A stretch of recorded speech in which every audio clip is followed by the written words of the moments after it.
What's up, future Shredlords? Welcome back. Death to the Fingers. We're going to be looking at this important music concept of combining elements, and you'll see it starts to striates itself, into like various levels of importance, and you can use it in different ways, which is true about almost everything in music. The major scale is broken up into the concept of the modes in the minor pentatonic scale and the melodic minor and harmonic minor. From just that one system, these other systems just evolve. And that's a very important concept to understand in music. And it's true about this doctrine, if you will, which is the combining of elements, whether it's two different techniques, whether it's two different elements to affect an outcome, right? So you're doing something so you can get somewhere else, or you're starting to mix and match different moods. Like you might have something that's somber and then move to something more triumphant and then end, if you will, back in the sort of the minor key or the more sort of pensive key. And that's again, the combining of elements. So as you can see, it just stretches right across the board. It's not just, oh, look, take the pentatonic scale and play it with the major scale. No, that's a very rudimentary understanding of it. This thing scales up with almost all the information that you're going to learn in music. So you got to start at the bottom by just doing the simple stuff, of course, combining the minor pentatonic scale with the major scale, even sort of synthesizing them together. So where you have the minor third interval, you're now going to fill in all the sort of major scale notes, either from 3 notes per string or from some other system that you're comfortable with. It doesn't really matter, but that's part of it. So you have like the major scale, you have the pentatonic scale, and then you'd have a hybridization of both. And there you go. You're starting to see the idea of combining elements. You've got these two distinct elements and you can combine them together. And when you do, you're like, wow, that really enhances the minor pentatonic scale. So in certain instances, you want to keep it more down to earth. Use this more simplified version. But in other instances, you're doing this. And then all of a sudden you're like, oh, look, I can factor in the flat 3, the flat 2. And then all of a sudden you're just like, right? So don't misinterpret the importance of these sort of global macro supervisory skills that the guitar player / musician needs to have in order to really fully unlock your potential. I'll say it right now. I know people hate me for saying stuff like this, but it's true. You can take my word for it. The difference between a performance artist, somebody that just really either plays someone else's music verbatim or like re-envisions it in some way, shape, or form, or just recreates what's already been done a million times and just slaps a new sort of coat of paint on it. All of that stuff, the performance artists, they don't actually hit their full potential as a musician because they can't create. That's the realm of the musician. And so this idea of combining elements is obviously crucial to building up your musicianship. As I demonstrated to a certain degree, crudely, I haven't played all week, so I'm surprised I got through it not too bad. There's a bit of a train wreck there in the middle. I was like, whatever. Throwing it on there, right? So there it is. Again, don't be overly self-conscious. It doesn't have to be perfect. The idea is to get more perfect at combining these elements together quickly. So let's just get on with the vid. All right, let's talk about the intro. Essentially, in that one, I'm basically combining the elements of like slides, bends, vibratos, and more sort of melodic approach to open the solo. And the middle part, now I'm combining, the pentatonic scale and some blues notes and chromaticism, 3 notes per string, all of that good stuff, right? That happens. I'm sort of upping the ante. So I went from sort of the more feel side to more technical before kicking it up one more notch. When I get into like the sweeps and the tapping and all that stuff, it's more shred. So you see this like gradual escalation. And that's the combining of the elements in terms of technicality, right? You just go from something that's more simplistic to more difficult to full-on shred. So obviously you can see that increase in intensity, the ability to create that in your solos is, or just music in general, is insanely important, right? So that's why you're sort of practiced towards being like, okay, I have to control it here.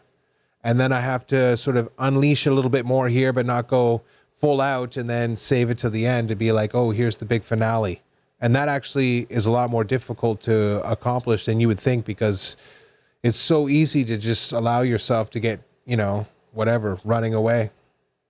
And it's hard to stop. I know for a fact. That's why the supervisory stuff, to be like, okay, combine the elements together in a logical method rather than trying to be flashy, right? Try to plan it out and then force yourself to stay within that box until you get good enough when you can be like, well, there's a little bit of give and take there, and you're off to the races, right? So that's really the essence of the whole first sort of intro solo, where I do it with the backing track, is this idea that you're going to start off with the more sort of simplistic techniques, but still, obviously working on slides, bends, vibrato, note selection, ending on or starting on notes that complement the backing track, that create a real sense of sort of like the beginning and the ending of your ideas. A run-on sentence, musically speaking, is never a good place. So, and then of course the ability to ramp up the techniques. So you start off with the more simplistic ones, and then all of a sudden you're into the full-on shred, or take it as far, obviously, as you can take it, and then work towards adding new and more devastating techniques to your arsenal. So that's the first one. Now we're going to get into this next section here, where you'll see me do the same idea with no backing track, and then we'll talk a little bit about that one.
All right, you saw me engaging in some free play there, essentially improvising with scales and arpeggios and all that good stuff.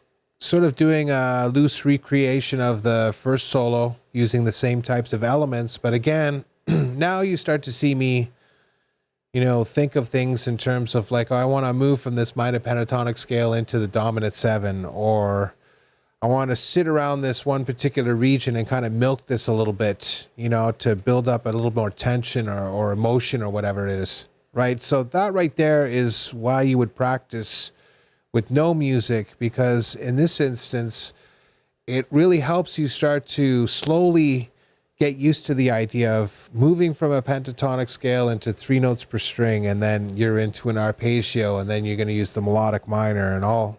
It just keeps repeating itself. As triad pairs might be the next one. It depends on how many of these systems and these music concepts you've absorbed.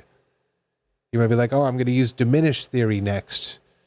You know what I mean? Like a series of ideas based around diminished theory. Oh, I'm going to use modal interchange next. That opens up a whole bunch of chords and scales and all the rest of that stuff. And you see me do that with the flattened second interval where I play dominant 7. Okay, that's one of those pivotal sort of positions after I play the pentatonic run at the very beginning. You hear me do that very bluesy move down to the dominant 7. Okay, that's me employing the sort of modal interchange by borrowing the flattened second as a dominant 7 chord to create a movement that's satisfying to the ear. That's where that came from, not just randomly. Now, of course, it's natural if you were like landing on that note and you're like, oh, that's dominant 7. But then, of course, if you really want to take the learning experience to the max, you have to be like, it comes from modal interchange. It's not just, oh, play dominant 7 there because it feels right. That's another level of awareness. Then you all of a sudden have to be where does that fit in the pecking order, right, with respect to music? Because then you can be like, okay, well, that's how you use modal interchange. You see what I mean? You start off with this thing, and then you're like, oh, there's this other thing attached to it. And then all of a sudden you start thinking about that for a few years. Or you watch this video and I tell you in 20 seconds, and you're like, there's kind of like this really cool relationship there. And I've heard this in a lot of music. And then one day you're watching another video on the internet and somebody tells you that's modal interchange. And you're like, okay, checks out. And now you can use that, right? Because you'll see that note also sort of pop up with respect to diminished theory. So now you can tie it in with a bunch of diminished chords. So that's how it all kind of fits together in the big picture with respect to, you know, these combining of elements. You can start to use whole families of knowledge like diminished theory or dominant 7 theory, and then just pluck from that what you will and start to attach together. So you're like, oh, look, I landed on this note. That's dominant 7, or it should be implied there. So you can flip over your thinking to working with the dominant 7 chords and then tailor it even more than just the standard one. Now, I did the standard one. Of course, it still sounds great. But the point being here is you can then start to elevate that knowledge by doing substitutions or making a move somewhere else or whatever it is that you want to do.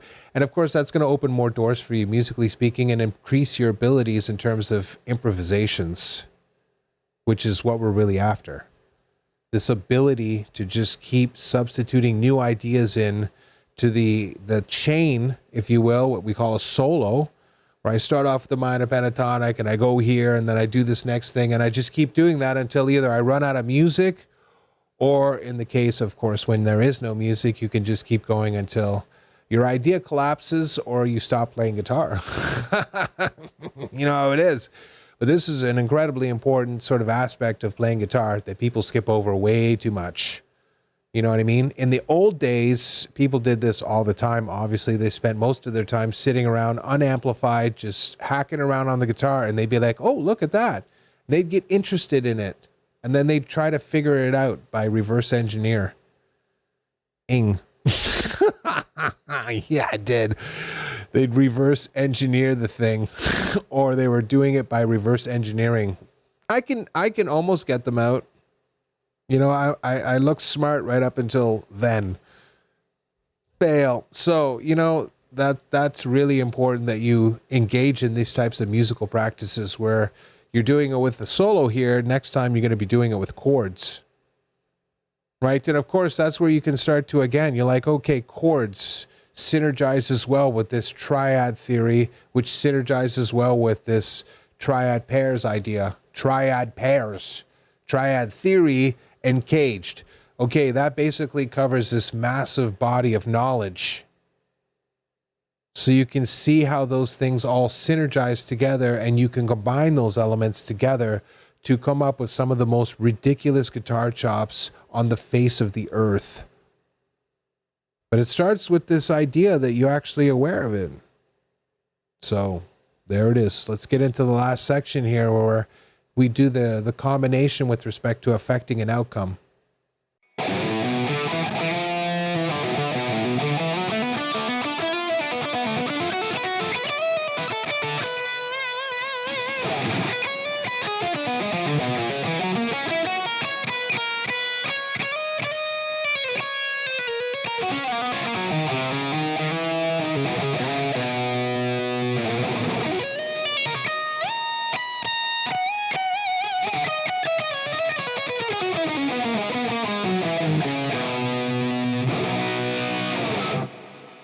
All right, in that example, now I'm starting to scale up again. I'm taking the idea of combining the elements of moving between two keys. So my solo takes on a whole new dimension, and I'm not stuck always playing in the diatonic key in the previous one. I'm basically always playing diatonically, but I can add in some chromaticism and whatnot, and it helps change it up and keep it fresh. But if I just kept doing that over and over and over and over again, obviously it's going to get boring eventually. But by adding in the skill of being able to move to a new key and then bounce back to the previous key where there's some sort of relationship between them, and there's a whole bunch of them, obviously modal interchange. I'll leave it at that. But now all of a sudden you have this new tool to work with, and it can significantly increase your abilities in terms of whatever, improvisation and just expressing yourself on the instrument. So obviously now you can start to zoom in with the idea of combining elements, where I combine the diminished arpeggio with the dominant 7 arpeggio as a musical function to allow me to move from one key to the next. Now, if I just did that without the diminished dominant 7 combination, the transition would sound really awkward, okay, clumsy. And people would be like, nah, no sale.